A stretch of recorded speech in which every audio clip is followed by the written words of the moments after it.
ಯಾರು ಈ ಬೀಗವನ್ನು ಆವಿಷ್ಕರಿಸಿದ್ದಾರೆ ಅವರು ನಿಜವಾಗ್ಲೂ ಒಬ್ಬ ಜೀನಿಯಸ್ ಆಗಿದ್ದಾರೆ. ನಿಮಗೆ ಗೊತ್ತಾ ಕೀಲಿಯೋ ಲಾಕ್ ಅನ್ನು ಹೇಗೆ ತೆರೆಯುತ್ತದೆ ಎಂದು?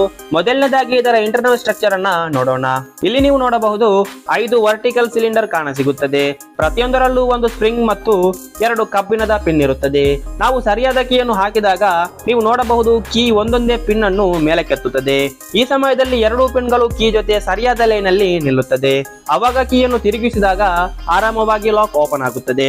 ಅದೇ ತಪ್ಪಾದ ಕೀಯನ್ನು ಹಾಕಿದಾಗ 2 ಪಿನ್ಗಳು ಸ್ಟ್ರೈಟ್ ಆಗಿ ನಿಲ್ಲೋದಿಲ್ಲ ಮತ್ತು ಕೀಯನ್ನು ತಿರುಗಿಸಲು ಕೂಡ ಆಗುವುದಿಲ್ಲ. ಇದನ್ನು ನೀವು ಅರ್ಥ ಮಾಡಿಕೊಂಡರೆ ಲಾಕ್ ಅನ್ನು ತೆರೆಯುವ ಸಿದ್ಧಾಂತವನ್ನು ತಿಳಿಯಲು ಸುಲಭವಾಗುತ್ತದೆ. ಹೇಗೆಂದರೆ ನಮಗೆ ಗೊತ್ತೇ ಇದೆ, ವಸ್ತು ಎಷ್ಟೇ ಉತ್ತಮವಾಗಿದ್ದರೂ ಕೂಡ ಅದರಲ್ಲೊಂದು ವೀಕ್ನೆಸ್ ಇದ್ದೇ ಇರುತ್ತದೆ. ಹಾಗೆ ಈ ಲಾಕ್ ಅಲ್ಲೂ ಕೂಡ ವೀಕ್ನೆಸ್ ಇದೆ.